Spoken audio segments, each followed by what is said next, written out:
shots fired at a high school, hostages strapped to explosives. It's a nightmare scenario for law enforcement. How do they respond? Tonight, you're going to see police stage an extraordinary active shooter drill, and it all plays out on camera. Here's ABC's Clayton Sandell. Inside this Colorado high school, we are on the front line of one of the most dynamic active shooter drills in the country.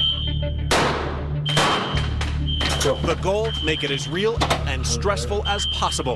Gory makeup on victims, fire alarms, heavy smoke, deputies rushing in amid screams and confusion. Their mission, to subdue the shooter as quickly as possible.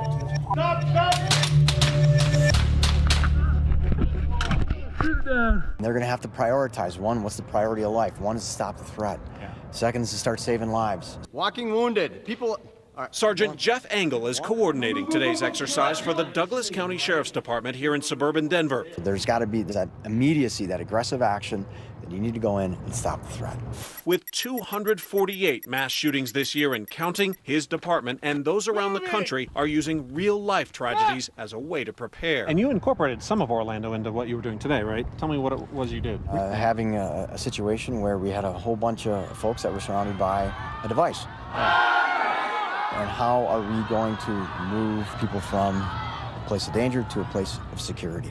Moving! And this school, mere miles from Columbine High. Brito, move again! In a region that's seen more than its share of mass shooting tragedy. There's been a day of horror in Littleton, Colorado, just south of Denver. A terrifying moment in Colorado late Tuesday. A horrific scene east of Denver where a night at the movies has turned into a nightmare. Colorado it's kind of the epicenter of these immediate action events and then these active killer events.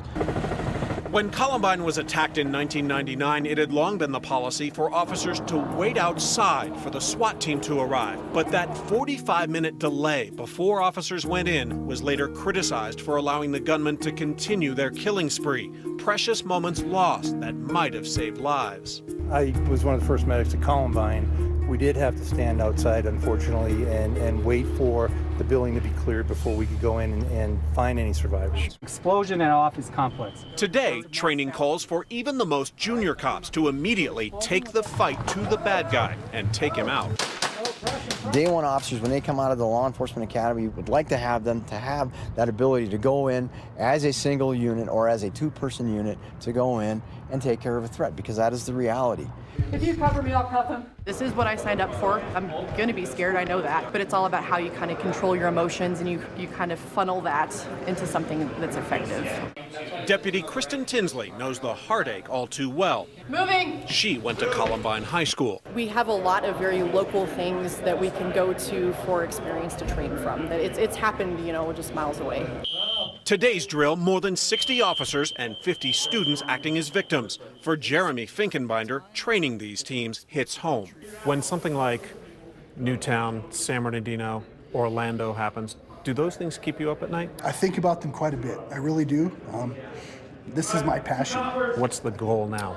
The goal now is to be able to render medical aid quickly to save more lives. That's really what it boils down to. Tip of the spear, my first priority is to get the bad guy terminated. He's out of the equation. Be aware of your cover and what you guys are moving to. If your partner gets hit, what do? The first scenario of the day begins. Reports of 2 shooters wearing tan pants and black shirts. It's like a nervous excitement. It's the anticipation of, it's like the fear of the unknown.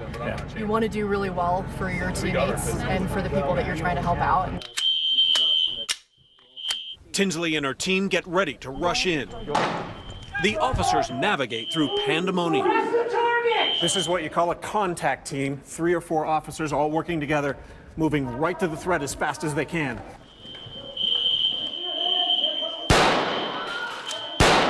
They quickly overtake the gunman.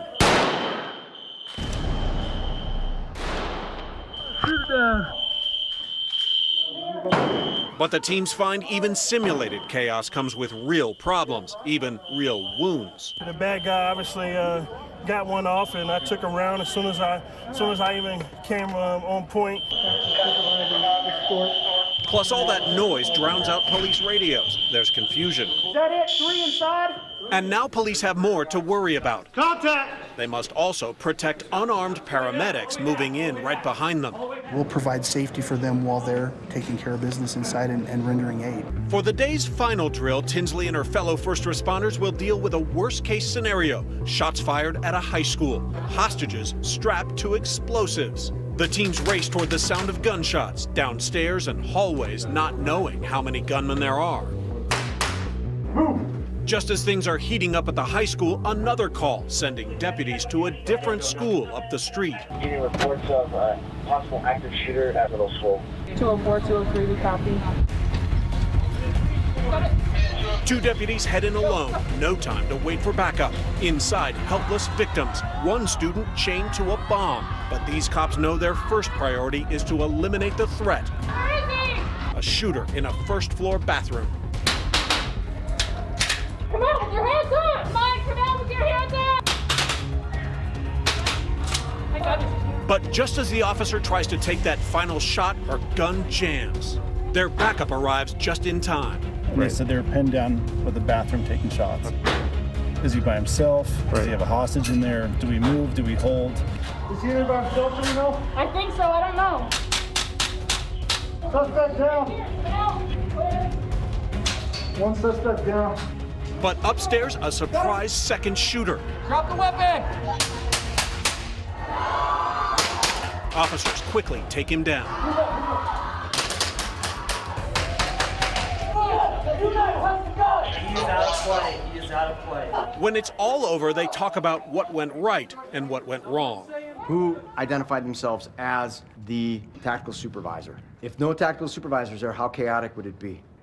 I mean, how chaotic is it with the tactical supervisor? Now imagine without. So there needs to be, try to get that command and control.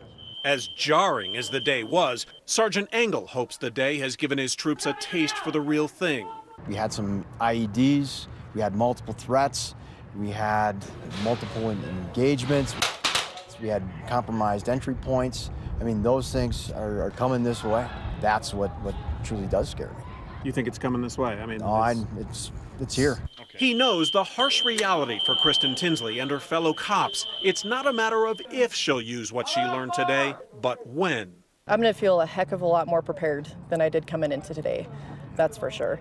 I mean, you're still going to have all the different emotions of the unknown and everything, but at least I have some sort of base to build on now. Everybody's got to be ready. No matter first day on the job to the guy that's going to retire next week, we want them all to be ready. Okay. Cool. Because you know, a warrior's a warrior, and it never quits. For Nightline, I'm Clayton Sandell in Highlands Ranch, Colorado.